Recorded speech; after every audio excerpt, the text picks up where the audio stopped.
नमस्कार दोस्तों, स्वागत है आप सभी का मेरे YouTube channel GS by NS में। मैं आशा करता हूं कि आप सभी बहुत बढ़िया से अपनी लाइफ और हेल्थ को एंजॉय कर रहे हो। तो दोस्तों, अगर हम बात करते हैं तो जैसे ही हम 6th क्लास के अंदर एंटर करते हैं तो वहां पर हमारे पास एक नया सब्जेक्ट निकल के आता है जिसका नाम है आपका साइंस। आजकल मैंने बेसिकली देखा है, मेरी जो भांजी है वो अभी 3rd क्लास में पढ़ती है, तो उसके जो 3rd क्लास के अंदर ये आपका सब्जेक्ट आ गया है साइंस। लेकिन मेरे टाइम पे जो अगर मैं आपको बताना चाहूँ तो वो आपका आता था 6th स्टैंडर्ड के अंदर। तो उस साइंस के अंदर हमें जो बेसिकली आपका जो एनवायरमेंट है या जो हमारा नेचर है उसके बारे में बताया जाता था। अब जैसे जैसे हम आगे बढ़ते हैं तो हायर क्लासेस के अंदर जो आपकी साइंस है, हम उस साइंस को 3 पार्ट में डिवाइड कर देते हैं। सबसे फर्स्ट है आपका फिजिक्स, सेकंड है केमिस्ट्री एंड फाइनली आपका बायोलॉजी। तो देखो, फिजिक्स का अगर मैं आपको बिल्कुल सिंपल वर्ड्स में आपको अगर कुछ डेफिनेशन बताना चाहूं तो आप बोल सकते हो कि फिजिकल यूनिवर्स, तो यूनिवर्स का आप आइडिया लगा सकते हो कितना ज्यादा बड़ा होता है। तो उस यूनिवर्स के अंदर आपकी जितनी भी थ्योरी आज तक दी गई हैं उनको नई नई थ्योरीज को कंस्ट्रक्ट करना या जो आपकी दी जा चुकी हैं उनको एक्सपेरिमेंटली टेस्ट करना, that is known as your physics. अब इस फिजिक्स की आपकी देखो कितनी ब्रांचेज हैं: classical mechanics, thermodynamics, electromagnetism, quantum mechanics, optics and acoustics, nuclear physics and finally cosmology. तो ये देखो, आपको फिजिक्स को बहुत ज्यादा ब्रांचेज में डिवाइड कर दिया जाता है, लेकिन यहाँ पे हमारा जो मेन कंसर्न रहने वाला है वो है आपका क्लासिकल मैकेनिक्स, जिसको हम कभी कभी आपका इंजीनियरिंग मैकेनिक्स भी बोल देते हैं, या जो आप सिंपल वर्ड यूज करते हो मैकेनिक्स, वो भी आपका सेम मीनिंग है। अब मैकेनिक्स की अगर हम बात करते हैं तो मैकेनिक्स का बिल्कुल और बिल्कुल बिल्कुल आपकी जो सिंपल डेफिनेशन आपको बता सकते हैं वो आप बोल सकते हो कि ये model of physics of forces acting upon the bodies either at rest और इन मोशन। फाइनली इसको अगर हम बोलना चाहें तो सिंपल वर्ड्स में आप ये बोल सकते हो कि स्टडी ऑफ फोर्सेस, जितनी भी आपकी फोर्सेस एक्ट कर रही हैं किसी भी बॉडी के ऊपर, या तो वो रेस्ट पे है या फिर वो मोशन में है, that is known as your mechanics. अब इस मैकेनिक्स के अंदर अगर हम इसको सब फील्ड में डिवाइड कर देते हैं तो वो आपके इंक्लूड करते हैं जितने भी आपके सॉलिड्स हैं और सॉलिड के साथ साथ जो भी आपके फ्लूइड्स हैं, इन दोनों चीजों को वो कंसीडर करते हैं। अब फ्लूइड का मीनिंग क्या है? अब तक हमने पढ़ा था कि जो भी कोई आपका मैटर होता है, मैटर को हम 3 स्टेट में डिवाइड कर देते हैं: सॉलिड, लिक्विड एंड गैस। तो आपका जो लिक्विड और गैस है, इन दोनों को मिला के आपका एक कॉमन वर्ड यूज कर दिया जाता है जिसको हम बोलते हैं फ्लूइड। और फ्लूइड का सिंपल मीनिंग क्या है? Which can flow. आपका कोई भी ऐसा सब्सटेंस जो आपका फ्लो कर सकता है उसको हम फ्लूइड की कैटेगरी में डाल देते हैं। तो अब आपको बता दिया, सॉलिड और फ्लूइड आपके दोनों इस कैटेगरी के अंदर आते हैं। और कभी कभी आपकी जो ये इंजीनियरिंग मैकेनिक्स है इसको हम बोल देते हैं न्यूटोनियन मैकेनिक्स। न्यूटोनियन क्यों बोल रहे हैं? क्योंकि आपको पता ही है कि जो आपके 3 बेसिक लॉ हैं मैकेनिक्स के, सबसे जैसे आपका फर्स्ट है S is equal to u t plus half a t square. Finally आपका जो सेकंड देखने को मिलता है वो है आपका V is equal to u plus a t. और फाइनली आपको अगर जो थर्ड अगर हम देखते हैं तो वो है आपका v square minus u square is equal to 2as। तो इन तीनों लॉज की वजह से, ये आपके हैं लॉज ऑफ मोशन, तो इनकी वजह से आपका कभी कभी हम इंजीनियरिंग मैकेनिक्स का दूसरा नाम दे देते हैं, वो है आपका न्यूटोनियन मैकेनिक्स।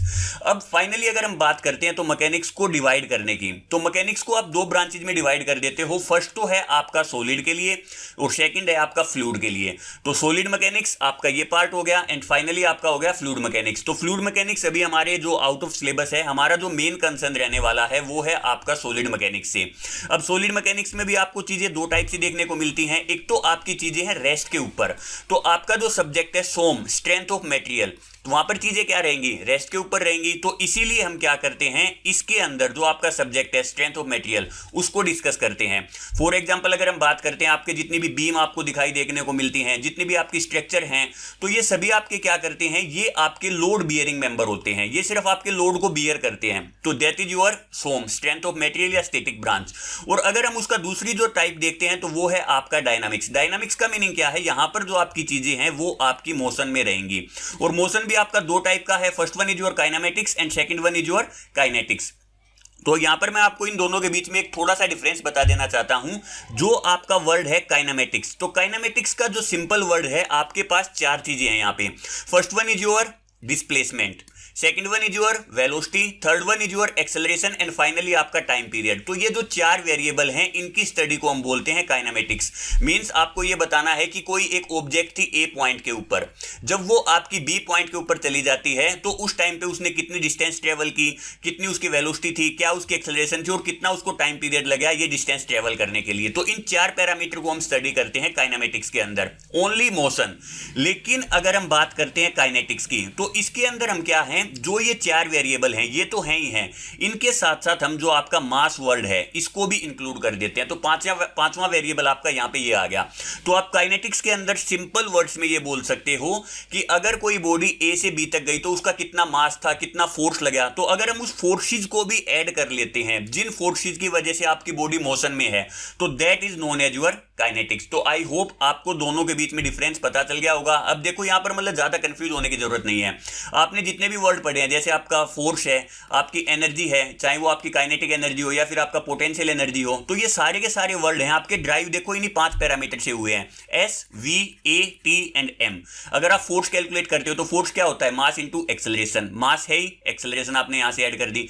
काइनेटिक एनर्जी क्या होती है, हाफ mv स्क्वायर। तो देखो मास पहले से ही है, आपकी एनर्जी आ गई। आप जो इंपल्स निकालते हो तो इंपल्स क्या होता है, मास इंटू वेलोसिटी। तो आपकी जो पोटेंशियल एनर्जी है रो जी एच। तो ये देखो सारे जो वर्ड हैं वो आपके इन चारों टर्म्स के अंदर, अगर हम इस मास को भी इंक्लूड कर देते हैं तो दैट इज योर काइनेटिक्स। तो अब आपको आई होप अच्छे से क्लियर हो गया होगा कि काइनेटिक्स का मीनिंग क्या है। जब हम फोर्सेज को भी इंक्लूड कर लेते हैं तो दैट इज योर काइनेटिक्स, और अगर विदाउट फोर्सेज ओनली मोशन को डिस्कस करते हैं दैट इज योर काइनेमेटिक्स। अब थ्योरी ऑफ मशीन की सिंपल डेफिनेशन की अगर हम बात करते हैं तो थ्योरी ऑफ मशीन अब आप बोल सकते हो कि it is a branch of engineering science which deals with the study of relative motion between the various elements of A machine and the forces which act on them. तो यहां पर जो भी रिलेटिव मोशन होगा किसी भी दो element के बीच में, उसको हम डिस्कस करेंगे, और दूसरा उसके ऊपर जो जो फोर्सेज एक्ट कर रही हैं उसको भी हम डिस्कस करते हैं। तो आपका यहां पे इनको 2 पार्ट में डिवाइड कर सकते हैं। तो अगर हम काइनेमेटिक्स वाले पार्ट को स्टडी करते हैं तो this is known as your come, kinematics of machine, और काइनेटिक्स वाले पार्ट को डिस्कस करते हैं तो दिस इज योर डोम। तो फोर्सेज को भी डिस्कस करेंगे तो उसको हम डोम बोल देते हैं। अगर ओनली काइनेटिक्स को डिस्कस करते हैं, मोशन को, दैट इज योर कोम। तो अब आपको ये चीजें आई होप अच्छे से क्लियर हो गई होंगी। अब आप बोल सकते हो कि ये जो आपका सब्जेक्ट है, आप किसी भी मशीन की जो डिजाइनिंग करते हो तो उसके पॉइंट ऑफ व्यू से बहुत ही ज्यादा आप इसकी जो स्टडी है वो आपकी इसेंशियल हो जाती है। यहां पर आप देख सकते हो कोई भी आपको एक सिंपल मशीन दिखाई गई है, आपके जो गियर्स कट किए हैं पावर ट्रांसमिशन के लिए, इनके अंदर भी तो आपको लिंक दिखाए गए हैं वेरियस। तो उनकी हेल्प से कैसे आपका जो मोशन है वो एक पार्ट से दूसरे पार्ट के अंदर आपका ट्रांसफर होता है, और उसकी हेल्प से हम क्या करते हैं, अलग अलग आपकी मशीन्स बनाते हैं। तो अभी आपकी जो थ्योरी ऑफ मशीन है इसको हमने 3 पार्ट में डिवाइड कर दिया। First one is your kinematics, second one is your kinetics, and finally आपका स्टैटिक। तो स्टैटिक वाली जो ब्रांच है इसको हम कहीं ना कहीं बहुत ही रेयर चांसेस में पढ़ते हैं, तो ये आपके सिलेबस में इंक्लूड नहीं होगी। तो इसके अंदर हम क्या करते हैं, मास को तो नेग्लिजिबल मान देते हैं, और जो भी कोई मशीन का ऐसा पार्ट जो आपका रेस्ट पे रहेगा that is your statics. Kinematics बता ही चुका हूं आपको कि जब भी आपका रिलेटिव मोशन होगा और सिर्फ उस रिलेटिव मोशन को जब हम स्टडी करते हैं दैट इज योर काइनेमेटिक्स। और अगर उस रिलेटिव मोशन के साथ साथ जितनी भी आपकी फोर्सेज भी एक्ट हो रही हैं, अगर हम उसके इफेक्ट को भी स्टडी करते हैं तो that part is known as your kinetics.